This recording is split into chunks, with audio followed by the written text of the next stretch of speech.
para essa exposição aqui na galeria, nós tivemos a curadoria do Marcos Malafaia, que é um dos diretores do grupo, e foi organizada da seguinte forma: a gente dividiu por décadas e por movimentos dentro do próprio grupo. Aqui a gente tem os primeiros bonecos do Giramundo, que foram construídos no quintal da casa do Álvaro Apocalipse e da Teresa, junto com a Madu. São os bonecos primeiros do Giramundo, que fizeram A Bela Adormecida, o primeiro espetáculo, que teve uma outra versão em 1976 também, já com aprimoramento técnico e tudo mais que o Giramundo foi recolhendo nessa primeira década de existência. E aí o trabalho se desenvolveu até que a gente teve a oportunidade de ter um segundo eixo da exposição, que foi o eixo da aproximação da Escola de Belas Artes, onde o Álvaro era professor, e vieram a ser professores também a Teresa, esposa dele, e a Madu, que também foi aluna dele, se tornaram professores também e levaram o Giramundo para dentro do ambiente acadêmico dentro da UFMG. O Giramundo iniciou em 1970 na Escola de Belas Artes, onde permanece até hoje. Desistimos do cinema para fazer teatro. E teatro de marionetes, nós reduzimos o grupo a 3 pessoas. Depois de vários dias, discussões, surgiu o nome Giramundo, mas a nossa intenção não era girar o mundo, de fato. Foi bom que aconteceu. Nós fazíamos uns exercícios em casa e nós pretendíamos que o Giramundo, na verdade, era fazer um teatro para a família. Começamos a fazer os bonecos aqui em Lagoa Santa. Álvaro e Teresa moravam aqui numa casa bem próxima e eu era vizinha deles. Nós abrimos um portão, e a gente trançava de uma casa para outra. Era uma coberta super pequenininha, que antes era um galinheiro, que foi a nossa primeira oficina. O Álvaro já era professor da Escola de Belas Artes, eu e Teresa já éramos estudantes, e continuamos na escola e não tínhamos espaço, trabalhávamos só no final de semana. Aí, a partir de uma solicitação minha, nós conseguimos um pequeno espaço que hoje é ocupado pelo Teatro Universitário, que para nós é uma coisa muito agradável de saber que o mesmo espaço passou a ser usado por teatro, E de lá a gente foi ampliando a oficina, comprando outras máquinas. O início do Giramundo, ele funcionava como economia doméstica. Era um dinheirinho da Teresa, um dinheirinho do Álvaro, um dinheirinho meu, mas eram poucos personagens e uma ajuda muito grande do Felício Alves da Silva, que era um técnico de teatro assim, espetacular, que nos ofereceu, nos ensinou o que era um palco, porque aquilo começou com uma brincadeira e o Julinho Varela nos jogou no palco do Teatro Marília. Isso em maio de 1970. Nós estreamos A Bela Adormecida.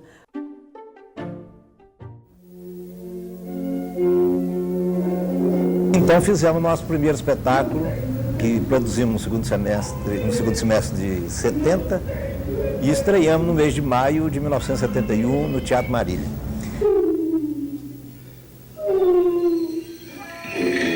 Daí para frente, a gente começou a contar como se o Giramundo tivesse sido, que a gente fala, criado, O Giramundo criou como?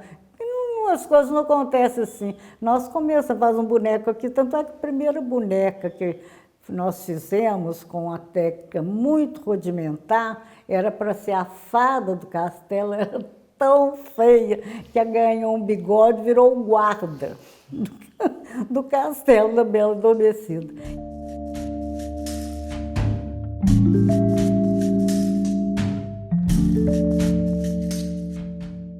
Nós começamos pelo boneco de vara por uma questão muito simples, uma questão diferente de altura. Eu não conseguiria manipular um boneco de luvas com o Álvaro e a Teresa do palco, num palco de vara, que a gente fica em pé e manipula em cima sem aparecer o manipulador. Eu até cheguei a trabalhar com um saltão desse tamanho, era uma tristeza. Mas fazia, era igual um cavalo no palco, porque aquele salto batendo. Os palcos antigamente eram só madeira. Então, começamos com o de vara, porque o de vara você fazia o boneco maior, o cabo maior ou menor, para que todo mundo ficasse no mesmo plano. Foi apenas por esse motivo, né? E, na verdade, é também o boneco mais fácil de manipular, só que nós temos bonecos enormes. E aí o Júlio falou, não, esse negócio está muito bom, vão apresentar. Nós ficamos animados, mas fomos.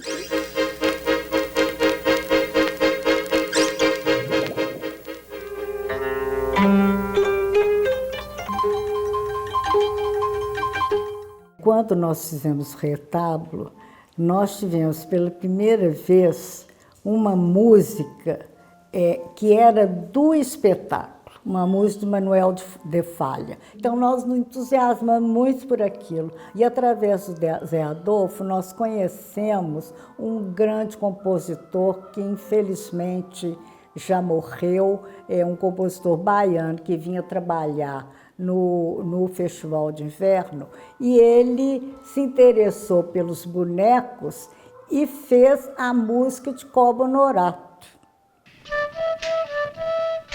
Vamos lá, putirum, vamos lá, putirum, putirum, putirum. Vamos lá roubar tapioca, putirum, putirum. Vamos lá, putirum, vamos lá, putirum, putirum, putirum. Vamos lá roubar tapioca, putirum, putirum. Quando eu fui aluna do Álvaro, na aula de ilustração, eu ilustrei Cobo Honorato. E a gente queria fazer um espetáculo absolutamente brasileiro. Então eu falei, vamos fazer Cobo Honorato. Aí o Álvaro entusiasmou. Nós fomos ao Rio, tudo por conta própria. Fomos ao Rio e conhecemos o autor de Cobo Honorato. E o Raul Bopp foi uma coisa tão espetacular, ele nos contou tudo de como ele fez o poema. Nós tivemos a maior vontade de ir ao Amazonas, mas não conseguimos condições para ir, para poder fazer um cenário e tudo mais de acordo, né? Mas o Cobo Honorato, o Raul Bopp, uns 3 ou 4 meses antes de morrer, ele foi assistir Cobo Honorato no Rio de Janeiro. E com o Cobo Honorato, nós fomos indicados a 3 prêmios Molière e ganhamos um como grupo. Então foi a primeira vez que o Teatro de Bonecos invadiu o espaço do ator pessoa, sabe? Do ator humano. Daí para frente o Giramundo começou a ser muito visto.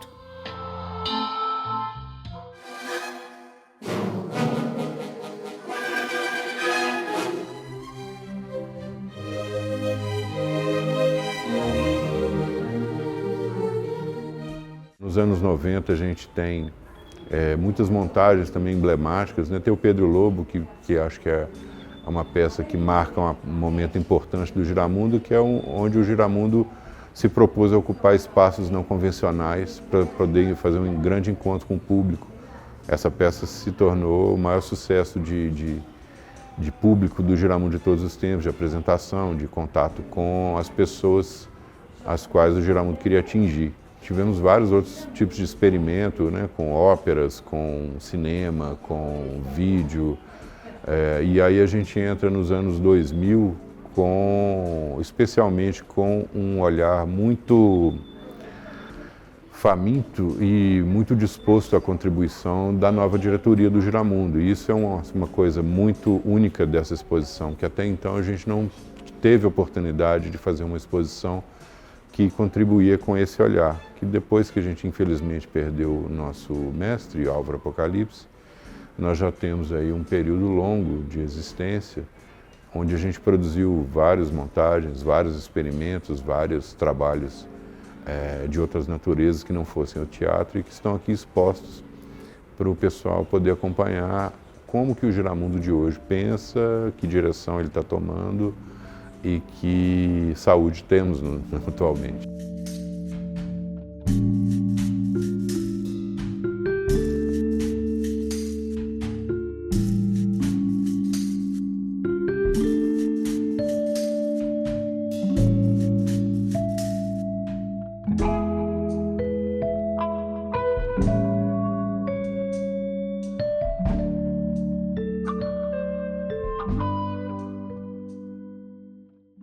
Nós sempre tivemos essa vontade, mas nunca conseguimos os meios para fazer isso. Isso, sim, é uma coisa que ainda é muito viva no Giramundo, no grupo que assumiu o Giramundo desde a morte do Álvaro, que ocorreu, e do Álvaro da Tereza, ambos em 2003, né?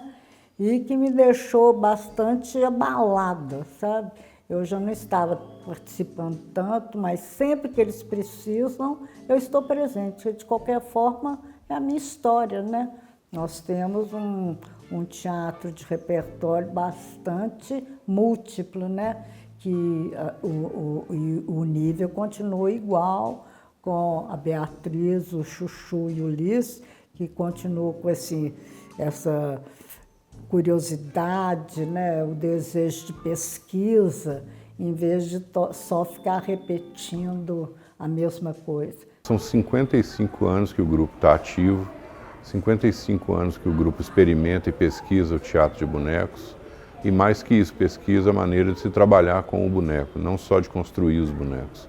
Foram períodos que recolheram muitos experimentos, conclusões e experimentações para serem difundidos, né?